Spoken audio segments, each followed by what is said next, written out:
Welcome to the Jewish Drinking Show, the number one podcast for drinking in Jewish wisdom, history, tradition, and more. Welcome to the 101st episode of the Jewish Drinking Show. I'm your host, Rabbi Drew Kaplan, and I'm very excited to welcome first-time guest of the show, Dr. Yaakov Weinstein. Thank you so much for having me. It's a pleasure to be here. My pleasure. My pleasure. So I came across Yaakov because he's the author of this article that we will be discussing called Grape Juice, the Solution to Prohibition. Now, your bio here, 2015 tradition, says you're a physicist for the MITRE Quantum Information Science Group and lives in East, not to be confused with West or Central or South or North Brunswick, New Jersey, right? How many Brunswicks are there? That's correct. There are actually 4 Brunswicks. There's New Brunswick, which is the more famous one. Okay. In fact, if for those familiar with the Highland Park community, the Highland Park Edison Jewish community actually started in New Brunswick. Rabbi Pesach Raymond was the rabbi first in New Brunswick, and then that community moved into Highland Park. There is a North Brunswick, a South Brunswick, and an East Brunswick, though there is no West Brunswick, and nobody knows why. Huh. We shall not discuss it. Okay, so what else should we know about you? Not much. I live in East Brunswick, married, have 5 kids. We have a nice community here. As you mentioned, I am a physicist by trade. I work for a government contractor called the MITRE Corporation, and I do research in what's called quantum information. So it's not quite the same as drinking, but it's a fun topic as well. And are you drinking anything this evening? I am not. I apologize. Okay, so I don't usually drink wine, but for our conversation, I decided this is fermented grape juice. Excellent. I figured it'd be very on topic, so that will absolutely. Yes, that will be my quaff. So how did you get onto this topic of grape? So it's grape juice, the solution to prohibition, and you focus a lot on Orthodox and grape juice. Although you mentioned, Orthodox in America during Prohibition did not exist in a vacuum. There were other denominations, and how the various denominations sort of dealt with grape juice. So how did you stumble up? How did you, I guess, get an interest in this topic and then say, I'm going to research and publish on this? So how did you? So this was actually a confluence of two of my interests. Interest number one was, just an ongoing Gemara shir that I give in our show here in East Brunswick. We were doing Grape Psachim. We were doing Grape Psachim b'Ion, in depth, and so we were going very slowly through all the topics. And wine and the type of wines that are applicable and can be used for Kiddush is the topic that comes up in that parak, in that chapter. And so, obviously the Gemara itself doesn't explicitly mention grape juice in this sort of fashion that we have it today. But as we were going through all the different types of wines that are mentioned, first in our Psachim and the Gemara and the Gemara and Bava Basra, so it was natural then to say, okay, well, what about grape juice? And then that sort of combined with a different interest of mine, which is Jewish American history, where I'm interested in Jewish American history in general, but I'm more interested in the halachic aspects of Jewish American history. Right? How is halacha? What is the dynamic of halacha as Jews, meet the American ethos? Can we see patterns? Can we see changes? Do we see designs? Things of that sort. And it was just, so I started reading a little bit some of these articles on Paradise, and I looked at what Professor Louis Ginsburg wrote, and I was like, this is really interesting, and maybe I can write an article about this, which I did, and I submitted it probably in 2012 or 2013 in Tradition. Wow! And the editor at that time, Rabbi Shalom Karmi, who is a wonderful individual, and I had the pleasure of learning under him when I was at Yeshiva University. I would bother him every once in a while, and he finally got on the phone with me and said, Yaakov, we're at a total impasse. This will never be published unless I just say yes or no. And I'm like, okay, Rabbi Carmi, do whatever you want, because it wasn't exactly in the right style for Tradition. I'm like, Rabbi Carmi, do whatever you want. What was sort of outside their stylistic parameters? I guess it's not. I guess it's too historical? More historic than philosophical or theological. Okay. Maybe that was, I don't know, I thought there were some theological ramifications for it, but at the end of the day, it was published, and hence here we are. It's great. So okay, I think is a helpful background, and I'm going to pick up on what you just mentioned. So this conversation really gets started in the Babylonian Talmud, which you just mentioned, and yes, there is a preference for wine, and so one of the parameters of what's fit for Kiddush is it has to be something that's fit for libation offerings. But then they start making some exceptions. The most key exception of which is articulated by none other than the biggest wine lover in the Babylonian Talmud, Rava. And so I really need to do a Rava wine episode. That'll be a mega episode. Cool. Because there's so much he talks about wine. It's crazy. One of the things that he uses this verse in Psalms 4 different times throughout the Bavli from Proverbs of don't look at wine except when it reddens. So he uses it 4 separate times throughout the Bavli for 4 separate purposes, like for Kiddush wine, for a Seder wine, whatever. So he's a massive wine lover, which, by the way, has this really interesting dynamic because one of his most famous students, Rav Papa, is the biggest beer brewer in the Bavli. And so they have this little, anyways. But he says, you know what?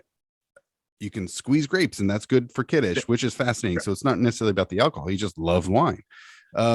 So from that really sets the foundation that it doesn't need to be alcoholic. It doesn't need to have any aging or fermentation. It really can it's squeezed grapes. You're good to go for Kiddush. So, and that really sets the stage for this whole, Prohibition. I don't know how much introduction we should do about Prohibition. If people don't know out there, for about, not quite a decade and a half, but in America, there was this grand experiment called Prohibition, and they said no alcohol. And actually, do you want to do a little background explanation and then set that up for, yes. So let me, it's exactly as you said, the temperance movement, the movement against alcoholic beverages in the United States is certainly it's extremely old. It goes back to at least the 1850s or 1860s, maybe even earlier. Yeah, so it really gets going in the 1820s, 1830s. Oh, does it? Okay. Yeah, and then it really it's already picking up steam, certainly mid 19th century. Right. And people like Thomas Welch, whose son founded Welch's Grape Juice, were very major players in that movement. And eventually, they pasteurized grape juice in the 1860s, thereabout. Yeah, so I have it here. I remember the exact date. So Welch's Grape Juice was founded in 1893, and Thomas Welch, who was the father of Charles Welch, came up, I guess, with that modern idea of grape juice in 1869, specifically to be used in church, specifically to be used in the Eucharist, for Christians. Yeah.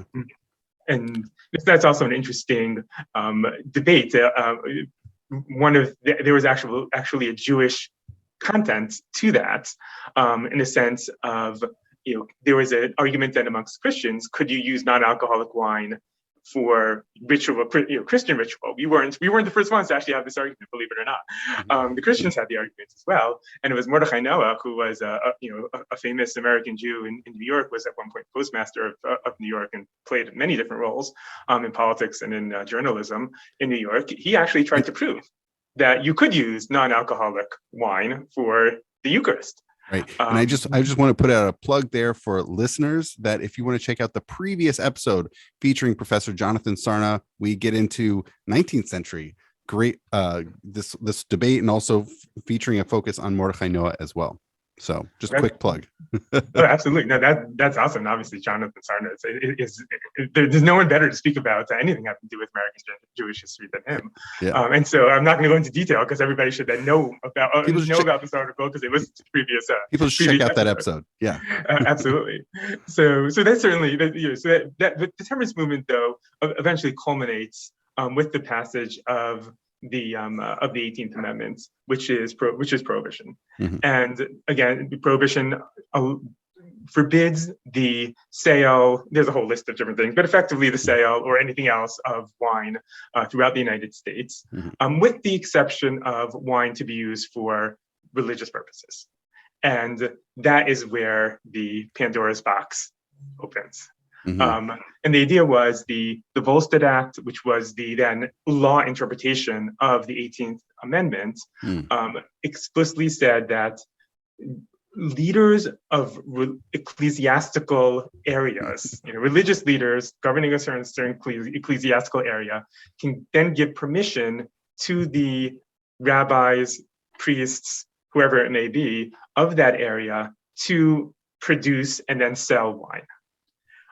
So for Christians, this was relatively straightforward because wine was used in church. And so, the bishop or archbishop or whoever it might be, and depending on the size of the town, would acquire wine from whatever Christian manufacturer presumably is making it, give it to the priests in the local area. The priests would keep it in the church and use it as appropriate. Of course, for Jews, it's not quite that simple. And the complexity comes on multiple levels. It comes, first of all, on the level of organization, which is the lack of organization of any sort of rabbinic institutions in the United States at that time.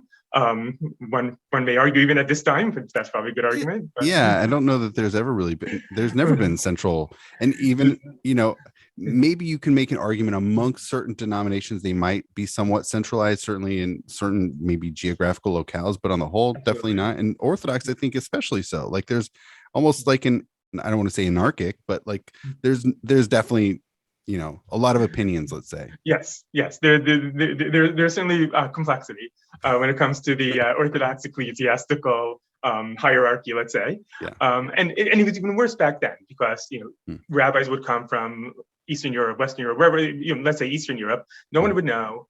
They'd find themselves in some small town, announce they're a rabbi, be hired, and nobody knew. Nobody paid attention.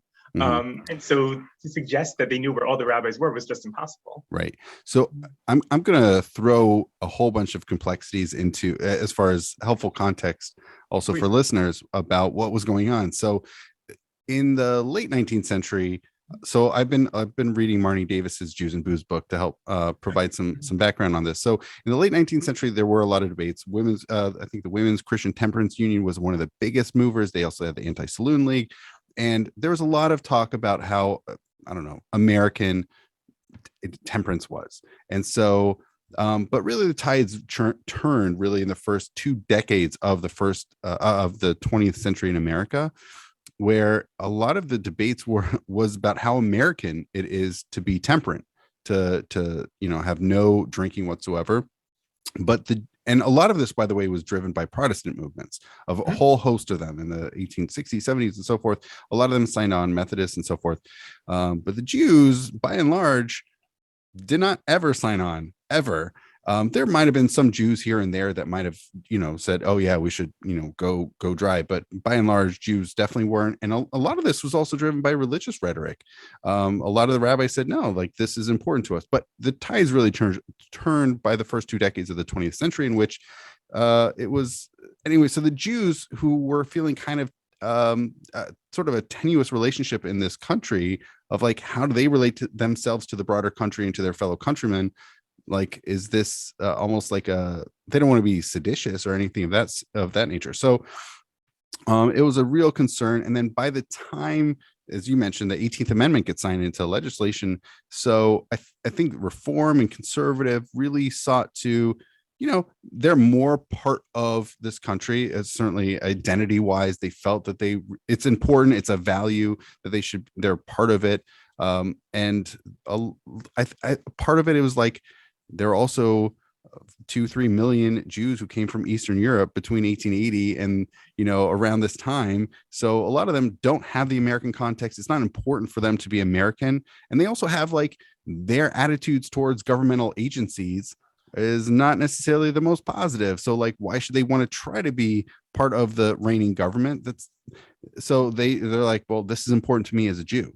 Like, this is, why are you trying to take away my ability to do Kiddush and offer these that's part of our identity as Jews. And so I think that's just a sense of complexity for context.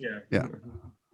And unfortunately, the Orthodox rabbinate did not distinguish itself throughout the Prohibition and the decade that it was actually the law of the United States. Right. So that's all background context. Then what you're mentioning is this craziness, which like for Jews, it doesn't make sense. Like it's insane for anybody who knows how Jewish life works. Like you're going to put this for rabbis? Like rabbis are going to handle alcohol sales? Like what? It's just asking for trouble. That's just asking for trouble. Nothing good can come of that. Exactly right. And the Chilul Hashem desecration of God's name, played itself out on papers, newspapers throughout the country, unfortunately. I hope you've been enjoying this episode so far with Dr. Yaakov Weinstein. If you are interested in non-alcoholic beverages, here's a sneak peek into next week's episode featuring Rabbi Ilan Glazer. When we say that we don't have these problems, it both gives us a little bit of pretend moral superiority over the non-Jews who have these problems, because we don't have these problems. But also, when we don't acknowledge that we have these problems, then hey, we've solved the problem because we don't have the problem, so we don't have to solve it. I hope you enjoy that sneak peek into next week's episode featuring Rabbi Ilan Glazer, which I hope you come back for. Now back into this episode featuring Dr. Yaakov Weinstein. Hannah Sprecher wrote an article, I don't remember exactly where it was published, on Prohibition, which I think might have been AJS Review. Yeah, but you can find that it's found online, and she goes through in gory detail many of the scandals. But it's unfortunately it's what one might have expected, that and it goes on many levels. The lowest level is that rabbis who do have permission to sell wine are selling wine to non-Jews. They're selling wine for what's called beverage purposes, drinking, as opposed to just ritual purposes, and that was unfortunately it seems almost endemic.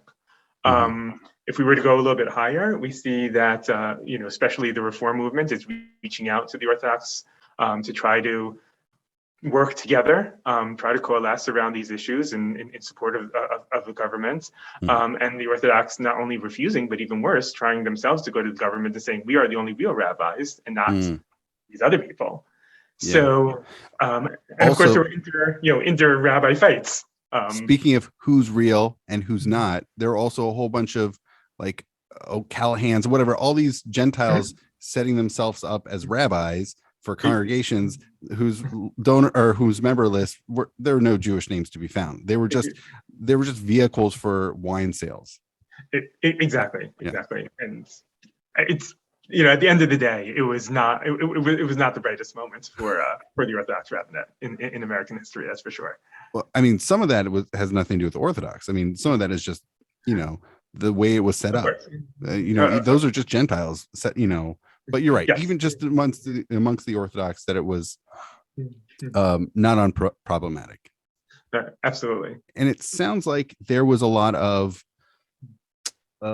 polemics involved. Right. So you were mentioning reform, really striving hard to accept grape juice, conservative. You know what? Do you want to talk about the conservative? Sure. Yeah. As you said already in 1921, the reform movement asked itself through its rabbinical body. 1921. Yeah. I thought I heard 1821. Sorry. It's 1921. Yeah. And they got the straight answer based on the Gemara that you mentioned above Basra, that wine that has not yet been fermented, you could take a cluster of grapes, crush them. Whether you could do that on Shabbos or not, let's not go into it at the moment. But you could crush them and use that for Kiddush. So open shot case, right? That's what grape juice is. So obviously you can use it for Kiddush. So what is there to discuss? And that was, that was the end of it. The conservative movement took a little bit longer, but eventually, especially after seeing some of the desecration of God's name that was really starting to arise throughout the United States, asked Professor Louis Ginsburg about the use of grape juice, and he also came to that same conclusion that yes, it can be used for Kiddush. He wrote an extremely long treatise in Hebrew, which in fact, 90% of it has nothing to do with grape juice. Oh, really? But yeah, 90% of it just has to do with other types of wine that are mentioned in the Gemara Bava Basra. So the Gemara Bava Basra has a whole list of different wine that's too red, wine that's too white, wine. There's a whole list of things. And really? Great, one might say gory detail, all about those. For people interested in wine in the Gemara, like that sounds like a really interesting read. absolutely. And there is actually an English version as well that was published, so it's a bit shorter. I mean, again, you can find all this stuff. You can find all this stuff online. Can I ask? I haven't looked at either the English or the Hebrew. How much do they differ? You said the English is abridged a bit, but how much? Yeah. He cuts out a decent amount of the middle part. The part that's not grape juice, as much grape juice oriented. Okay. Yeah. And there are a few lines of him, I mentioned in the article in Tradition, which I believe is on your website. There are a few points that he makes that are different between the English and the Hebrew. He is much more willing in the Hebrew version, which he assumes the populace is not going to read. He was much more willing to state explicitly the rabbis are doing things wrong. Right? In the English version, he simply says, is he saying the contemporary rabbis were doing it wrong? He means contemporary rabbis are not following the law of the land, and are thus causing a desecration of God's name. In fact, he says explicitly, it's not worth it. The halachic need for wine for kiddush is not worth the chilul Hashem that's being created. There he says explicitly, and presumably he's talking to his Orthodox colleagues, who are going to be the ones reading the Hebrew, if anybody. In the English version, he's a little more, he doesn't quite go so far. He says it's hard.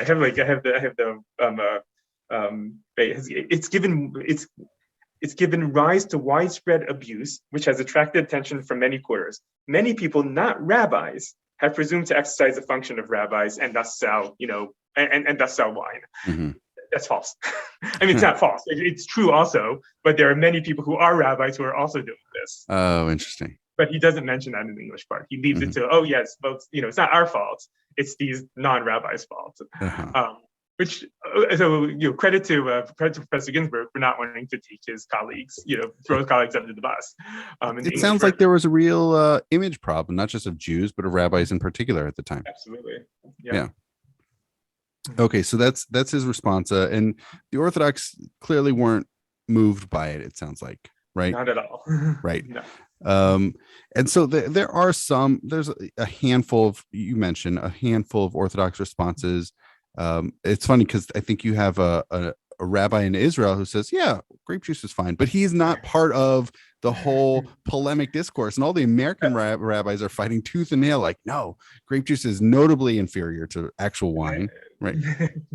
Absolutely. And it's interesting how it works, because there is no written response to Professor Ginsburg until 1926. So Professor Ginsburg writes his article in 1922. There's no written response until 1926. When the first written response finally comes out, it's not even in a rabbinic journal. There were many rabbinic journals, during of that time, and Hapardes was probably the most famous of them. And American rabbis wrote tons of articles in Hapardes. But the first attack on Professor Ginsburg was actually written by Rabbi Yitzchak Simcha Horowitz, and he wrote his attack on Professor Ginsburg in his parish on the Rambam Sefer HaMitzvos. Did anybody see that? No, certainly the regular public didn't see it. It's doubtful that too many of even his rabbinic colleagues saw it. Okay. And so I think I wonder what the intentionality of that was. Like, clearly, like, he's trying to put it somewhere obscure. It's not going to necessarily be seen except maybe a handful of people. Certainly, and he's very strident there. He refers to Professor Ginsburg as Rosh HaKaraim, Karaim spelled with an ayin, those who are trying to rip away Jews from Judaism. I mean, he says his halachic logic is as bad as the drink that he tries to promote as wine. He really digs into him. And you're like, what in the world is this doing in the commentary on the Rambam? It doesn't even seem to fit. But my contention, of course, I don't have proof for it. My contention is that it is Rabbi Horowitz himself who actually asked Rav Tzvi Pesach Frank, who was the chief rabbi of Jerusalem, about grape juice, and it's the same time. We see it's him. Rav Tzvi Pesach Frank eventually publishes his tshuva. He says he got the question from Yitzchak Simcha Horowitz of Hartford, Connecticut, about grape juice, and he says, well, I received your contrast. I received your essay about the use of grape juice for Kiddush, and I disagree with you. And so, unfortunately, Steve Pesach Frank doesn't actually publish what he received from Rav Horowitz. Yeah. But it seems that Rav Horowitz did have something ready to go. Rav Tzvi Pesach Frank halachically disagreed with him, and he pulled back. Oh, wow. That's what it seems. And then there was a more public, right? So Dr. Henry Illoway, you have. Yeah, in 1929, there's an article in Apardes, finally, that's written by Dr. Henry Illoway. His father is probably more famous. Rev. Bernard Illoway was one of the early Orthodox rabbis in the United States. Was rabbi in New Orleans and Baltimore, a number of different places.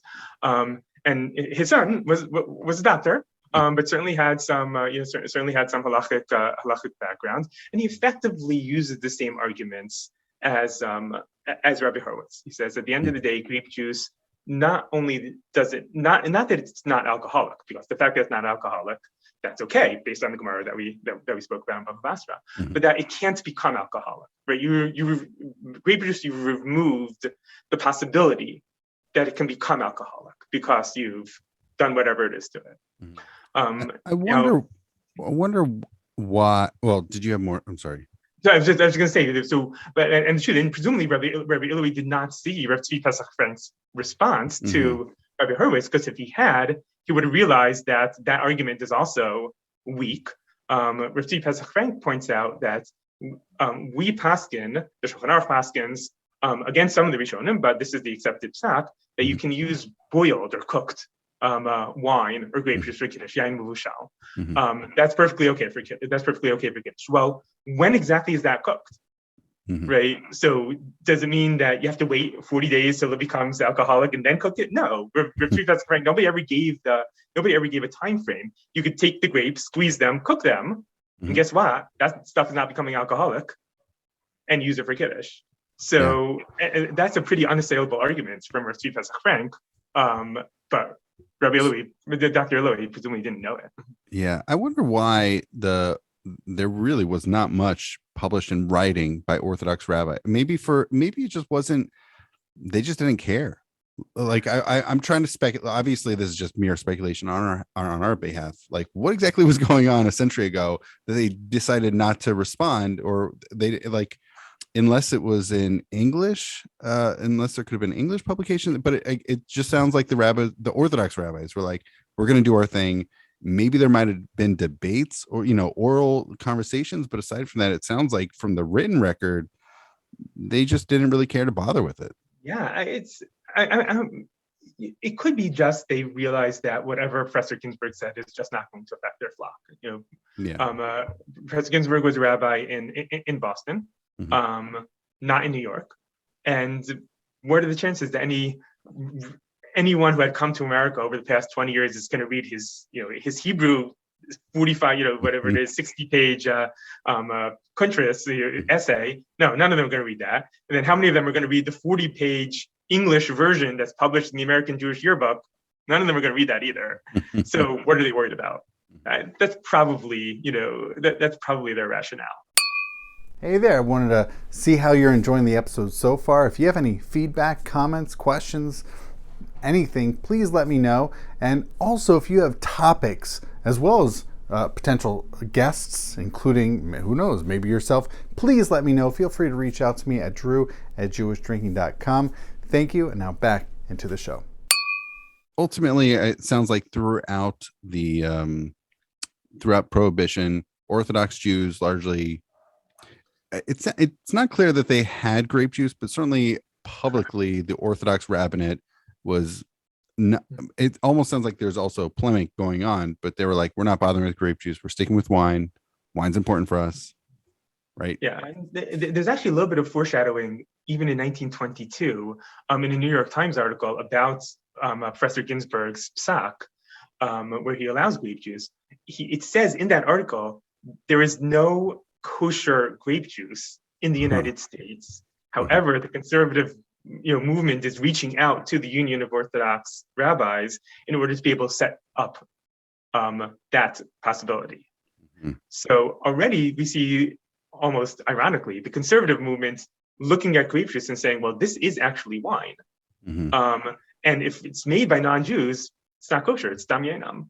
Yeah, so I want to get into a different conversation, but I'm going to quickly ask, which is, when was the first Orthodox kosher certified grape juice? Yeah, I have no idea. That's a good question. I'm not sure. Okay. But this does lead us into a post-prohibition conversation about grape juice, right? Mm-hmm. Okay, so for me, I was shocked. This is the most shocking part of the entire article, and I was like, I just like walked away back, like just in amazement and surprise and shock. So, how did the Orthodox treat grape juice? Yeah, this is, and Rabbi Horowitz, the rabbi from Hartford, Connecticut, says it explicitly. He says grape juice is just like orange juice or lemonade. Really? He says it explicitly in his in his commentary on the Sefer Mitzvahs of the Rambam. Really? He says, yeah, grape juice is just like orange juice, just like lemonade. It says bracha shahakol. Can't use it for kiddush. Can't use it for anything. It's just we don't make a ha'etz on orange juice. We don't make a ha'etz on lemonade, and therefore, why should we make a hagafen on grape juice? Huh. So it was so caught up in the polemical discourse that that's how Jews in America in the 1920s and 1930s viewed it, right? And it's shocking, right? Like who nowadays, who's going to go buy non-kosher grape juice? Nobody would even think of it. But it's just so shocking that I mean, maybe it just was really a mindset that grape juice is so inferior to wine. It's not even the same category. It's literally just the juice of grapes, like any other fruit juice. Yeah, exactly. That seems to be the approach. Aside from what you just mentioned, Rabbi Horowitz? Aside from what he mentioned, have you found anybody else talking about grape juice in that way? No, not till Rabbi Talishkin comes and says, what in the world are we doing?" Wow. I mean, that's amazing. So I was kind of curious, because reading your article, it was unclear who was going about talking about grape juice in terms of, it's just like any other fruit juice. It's just it's not a special category, and we don't have to worry about any special kosher considerations. Yeah, and if you look, just to give the background, Rav Nissen Talishkin, who is I believe the grandfather of the now famous Rabbi Joseph Talishkin. I believe he refers to his grandfather a number of times. Rav Nissen Talishkin himself was a great individual, one of the major players in terms of mikvaos in the United States, extremely well known, and extremely important individual for that.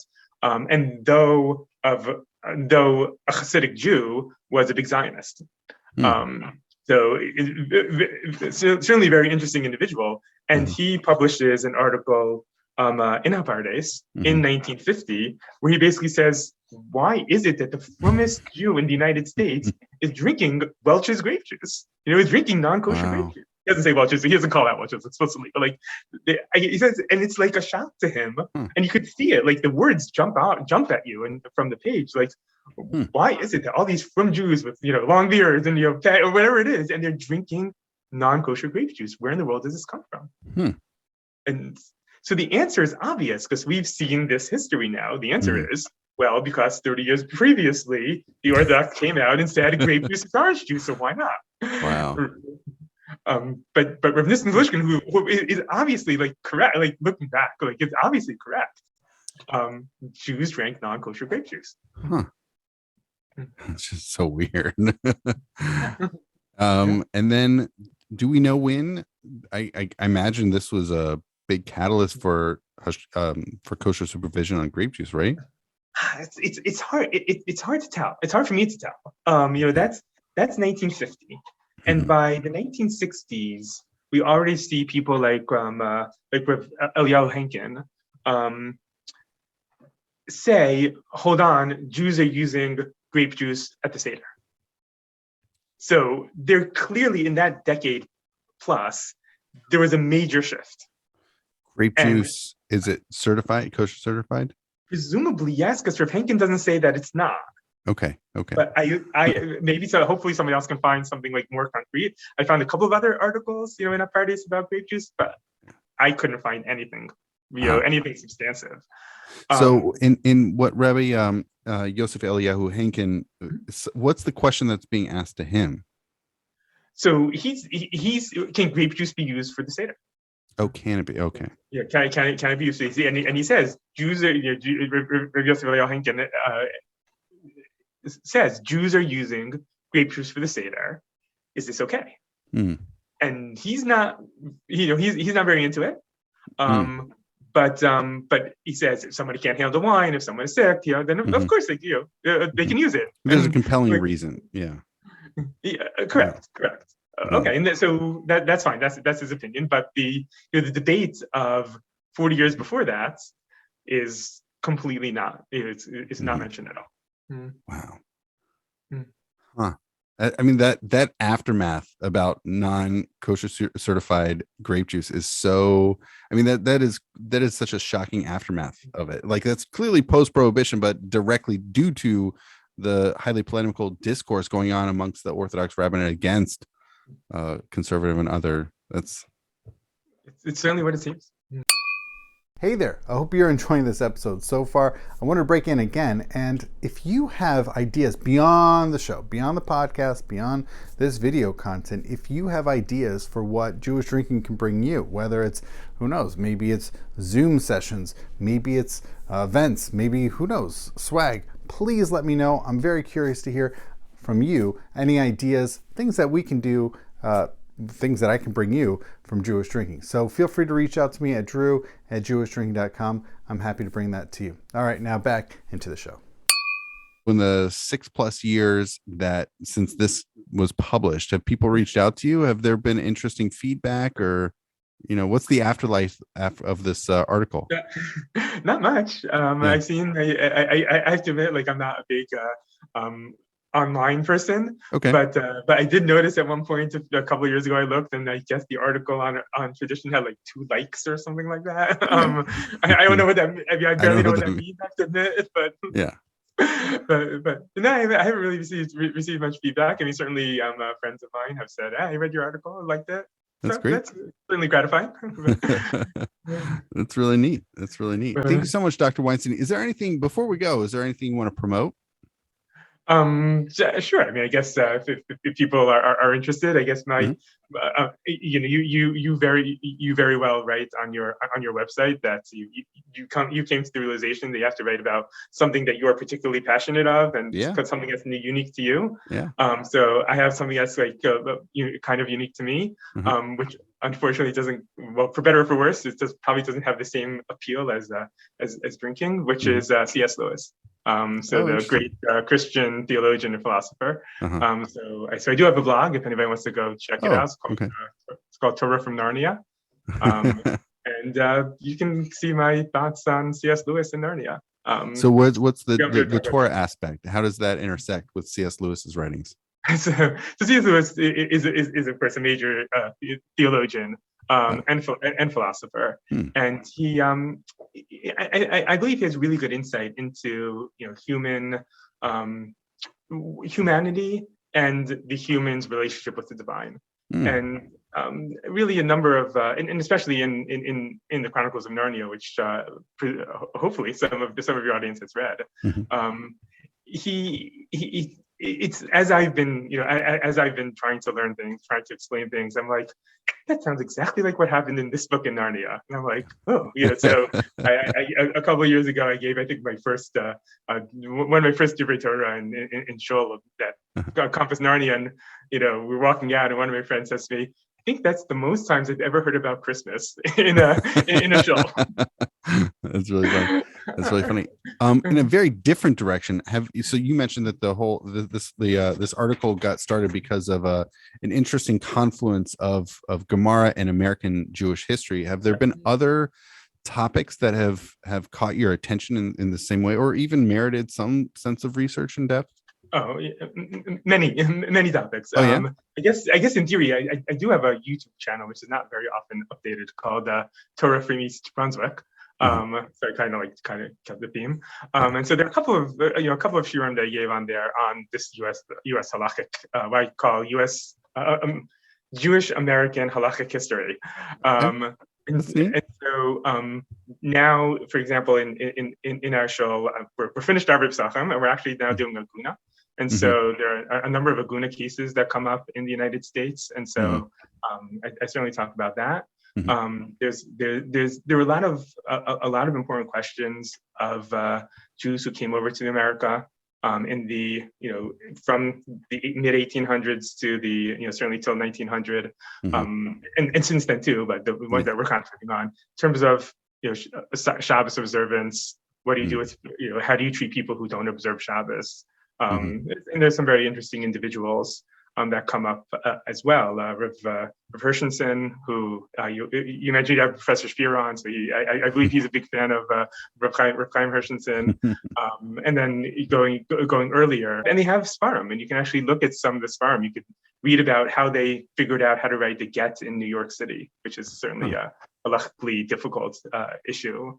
Writing a get in any locale is because you have to identify sources of water, and so how do you describe it? How do you describe the name? So there's a lot there, and certainly when families came apart, where a father came first and left the rest of their family back in Europe, so that is the cause for all sorts of sometimes not very nice scenarios. Yeah, for sure. Wow. All right. Well, this was great. Dr. Weinstein, thank you so much. This is very enlightening. And L'chaim.